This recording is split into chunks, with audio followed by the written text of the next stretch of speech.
The Gunners are gunning. The Gunners are shooting. Come on.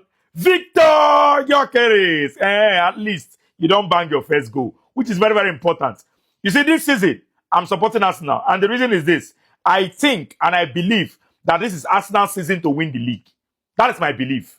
Right? I might be wrong at the end of the day, but that is my personal belief. I'm convinced that Arsenal now has the team to win the league.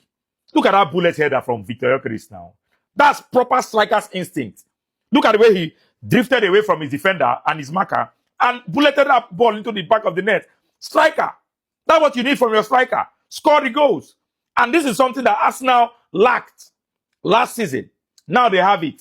Alongside Kai Havertz, because I've told you guys before, Kai Havertz is not a bad player. He's a very, very good player. He's a very, very good player, but he's not a player that you should rely on. A big team like Arsenal should not be relying on a player like Kai Havertz for goal. Kai Havertz should be a player that will come in from the bench, give Gyökeres a rest, and also add. You can see what he did. Coming in from the bench, look at the goal he scored.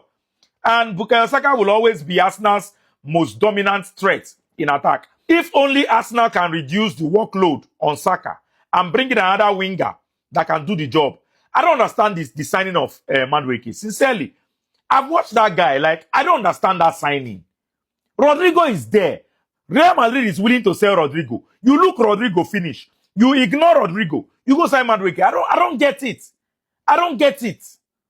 But anyways, whichever one. If Arsenal can just add Rodrigo to their team and maybe a Berecheyezi, no worry yourself. Arsenal will cook next season and they will cook very well. One thing about Arsenal that I'm very, very convinced about is their defense. You see that defensive base of Gabriel and Saliba. For me, those two are the best defensive pairing in the world. Gabriel and Saliba. Once they are together, they are very, very solid. But once you play Saliba without Gabriel, that's where the problem is. So Arsenal needs to find a way to keep Gabriel fully fit, this season. Also, Mosquera, I believe that Mosquera will do a good job. In the absence of Gabriel, I believe that Mosquera will do a very, very good job. Anyways, overall, man, Arsenal balled. Arsenal played very, very well. They were dominant from beginning to the end. Played exceedingly well. Gave a very good account of themselves. And this is the Arsenal I want to see this season. I want to see an Arsenal that is very, very dominant. Yeah, an Arsenal that can score goals. And an Arsenal that can defend very, very well. If they can play like this when the season starts, consistently, they are surely going to win the league.